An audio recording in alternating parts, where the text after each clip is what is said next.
Assalamualaikum warahmatullahi wabarakatuh. Perkenalkan, nama saya Muhammad Hajazunda, peserta Latsar CPNS Kementerian Agama dari kelompok 3 Angkatan 5 gelombang 2 tahun 2025. Di video kali ini, saya akan menjelaskan hasil analisis saya ketika saya mendapati isu-isu yang ada di tempat kerja saya, yaitu di KUA Kecamatan Pulau Rakyat. Ada 3 isu yang ingin saya sampaikan, yaitu isu yang pertama yang saya dapati adalah ketika calon pengantin yang hendak mendaftar pernikahan, masih ada beberapa calon pengantin berkas administrasinya tidak lengkap, sehingga calon pengantin sering bolak-balik ke kantor dan memakan waktu yang banyak.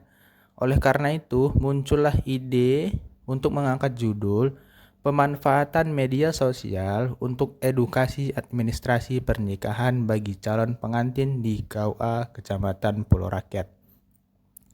Nah, kemudian isu yang kedua yang saya temukan adalah bimbingan pernikahan yang masih ada kendala, yang dimana calon pengantin seringkali berhalangan hadir untuk mengikuti bimbingan pernikahan, di mana bimbingan tersebut adalah wajib bagi calon pengantin yang hendak menikah.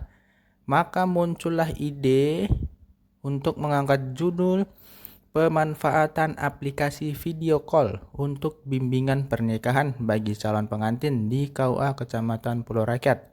Kenapa muncul ide tersebut? Karena ketika kita menggunakan aplikasi video call untuk bimbingan pernikahan, kita bisa melakukannya kapan saja dan dimanapun. Oleh karena itu, makanya saya mengangkat judul tersebut. Nah, kemudian isu yang ketiga yang saya temukan adalah masih banyak calon pengantin yang ketika mendaftar pernikahan tidak melalui aplikasi SIMKAH. Bahkan mereka tidak tahu kalau mendaftar nikah bisa melalui SIMKAH dan tidak perlu lagi datang ke kantor. Oleh karena itu muncullah ide untuk mengangkat judul yang ketiga, yaitu optimalisasi pelayanan pernikahan berbasis digital melalui aplikasi SIMKAH bagi calon pengantin di KUA Pulau Rakyat.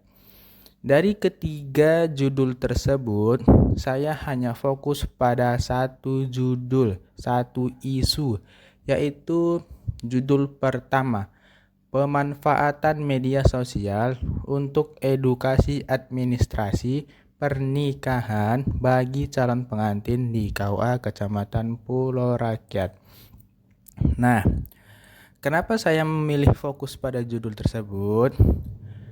Karena dampak yang terjadi apabila tidak dilaksanakannya. Yang pertama, calon pengantin mengalami kebingungan dalam memenuhi syarat administratif. Yang kedua, calon pengantin mengalami keterlambatan dalam memenuhi syarat administratif. Yang ketiga, potensi duplikasi data dan kesalahan pencatatan nikah. Dan yang keempat paling berdampak, yaitu citra pelayanan publik KUA menjadi lambat dan tidak modern. Nah, oleh karena itu, fokus saya adanya judul tersebut adalah untuk membuat aplikasi media sosial untuk edukasi administrasi pernikahan bagi calon pengantin yang hendak menikah. Jadi, ketika ada masyarakat yang hendak menikah, mereka tidak perlu lagi sering bolak-balik ke kantor. Ketika mereka ingin mendaftarkan berkas pernikahan, mereka cukup melihat media sosial kantor yang isinya di mana berkas-berkas syarat administrasi untuk memenuhi pernikahan. Nah, semoga penjelasan tersebut dapat dimengerti. Cukup sekian dari saya. Assalamualaikum warahmatullahi wabarakatuh.